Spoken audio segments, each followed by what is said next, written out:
Greetings, everyone. Welcome to another episode of the playlist. Today is, of course, House of the Dying Sun again. I'm going to see if the game ramps up like people say. If some of the missions I go through are a little bit slower, I'll skip around and cut some parts out. It won't make you watch me just fly through null space. So let's go ahead and jump into it and see what happens.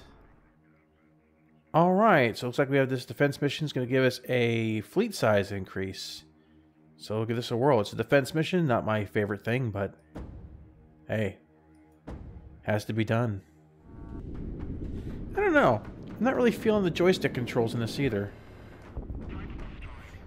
There's no curves that I could find on it, so the ability to adjust it on that level is not that good. I need to check those shield upgrades because when I put the shield upgrades on, it looks like now I don't have shields anymore.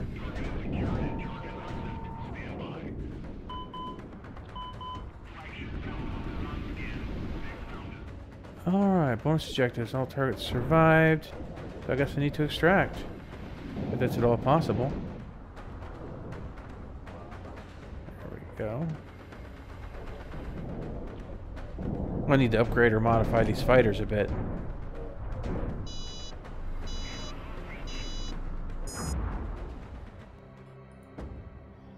Alright, so let's figure out why the shields aren't working. At least not why I'd like them to. We get rid of that stupid shotgun and get some missiles. Not a fan of that shotgun at all.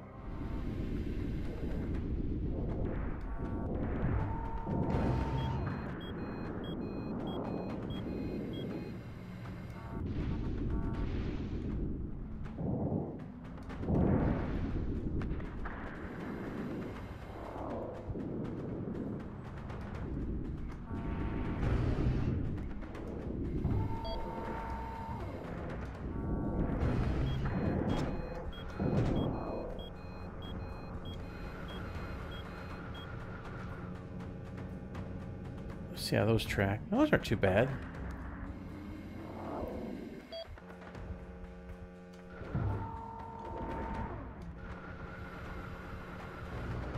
Those are fun.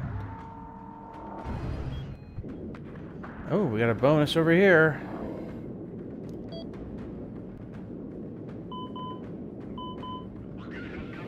Uh-oh.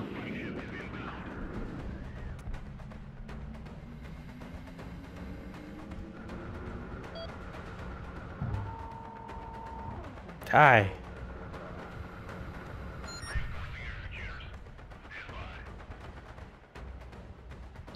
Now I can get around this thing before that mothership gets here.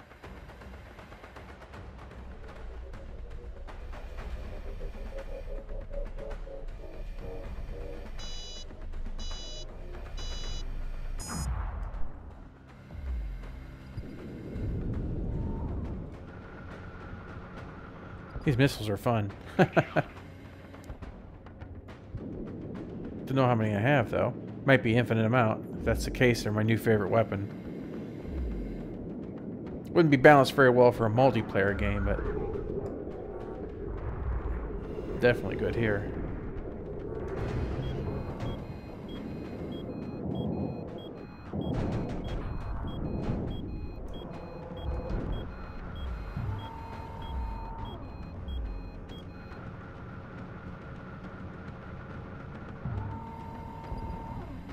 All right.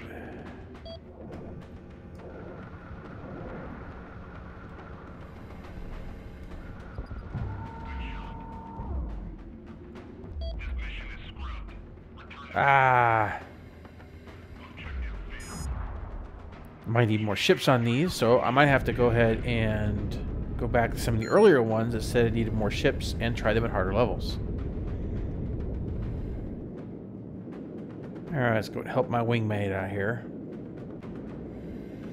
I guess the toughest things for me on when it comes to these kind of playthroughs is that normally when I play games I get really focused and I don't say anything. So I mean, it's exciting to watch as, a chalkboard, I guess. So I apologize for that. It's something it's a habit I'm going to have to learn to not I'm gonna have to break as being in this utter silence when I'm actually doing something. So yeah, that worked out pretty well. That was that first mission I went through on the first time at the normal difficulty.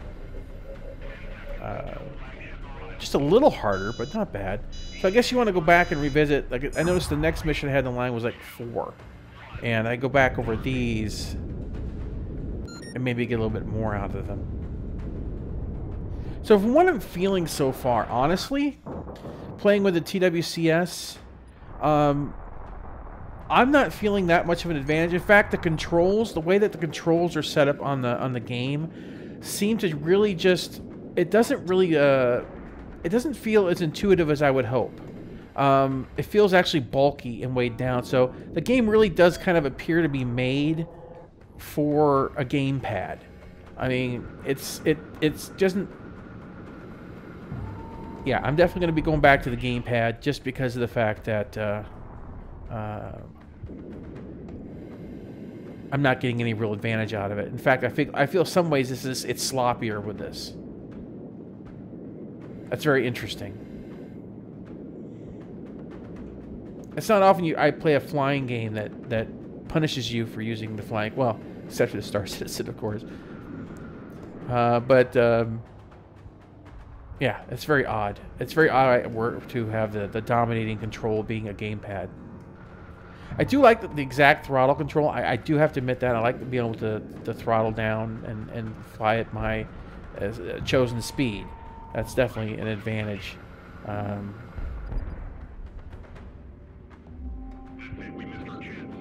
Darn it. I really can't get used to seeing the enemies listed as blue on my radar. That's one of the most confusing things to me. My mind just won't snag it because it's always been red since forever.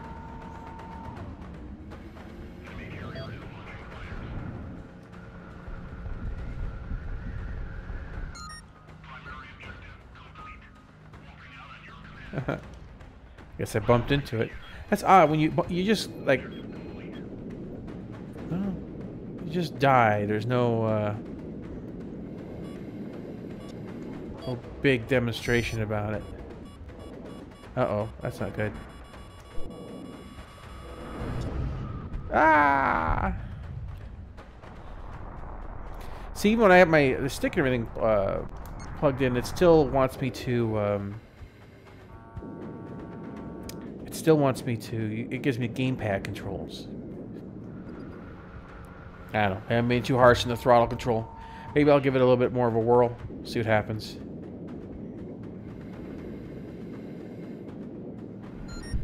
See, that's the thing, though. Even though this isn't bad, the issuing commands to your teammates with the throttle and whatnot.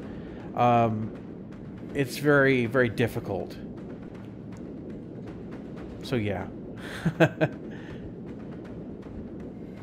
Oh crap, here comes the missiles of death.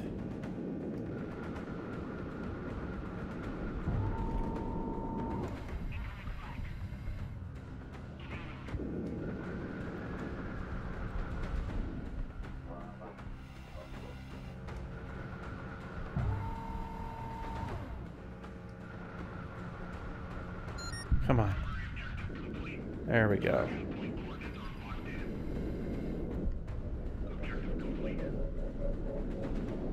Alright, so I got all of them there.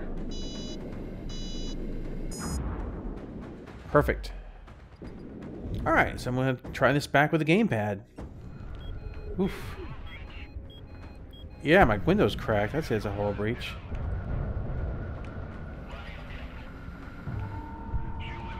So, I really haven't decided which one's better yet. The gamepad gives you all the functionality you need for like a lot of the radial menus very easily. Very straightforward. The actual flying with the gamepad isn't as precise. The TWCS and T16000M are giving me more precise flying, but I'm having difficulty accessing all the menus and things that I would need in the game. Really kind of an odd... It feels like it's not doing extremely well one or the other. Having played a lot of flight games, the flight is pretty basic. I mean, I'll just call it for what it is. It's very low tier flying. It feels like it's more of a it's extremely arcade, very basic. So I might play this on a personal level, but just as a kind of a review, just as if you've gotten to this point. I can't honestly say that I truly really recommend this game as something to pick up other than maybe on a Steam sale. I just don't find it to be very very deep. It just lacks that that complexity that you would find in Flight, and kind of makes up for it with complexity of weird menus and other things you can do. Maybe I'm judging it too harshly. I'll play it on a more personal level and give it an assessment. So what I think next time I'm going to do is actually step into another game. I'll decide what that is, maybe make an announcement in the Blastcast. This really isn't the kind of game I can sink my teeth into. As I said, I only spent like $5 on Steam. I got my $5 out of it. I might play it here and there, you know, a little bit more, but I'm just really not feeling it. I feel the controls are the big hamstring on it. It's convoluted as all hell. It's nice that it recognizes everything, but it doesn't. You know, the idea of trying to blend, you're flying your own vehicle, and you're basically can jump to other. I don't know. To me, it feels like there's just not enough focus on the individual task at hand, the individual flying experience. So, all right, guys. Well, I guess that's about everything for this one. Tried to cut things down so you guys could get right to the good juicy bits, if there indeed were any. But I don't think I'll be playing this one on through. I gave it another whirl. I'm just not feeling it. So, all right, guys. We'll catch you on the next one, whatever that is.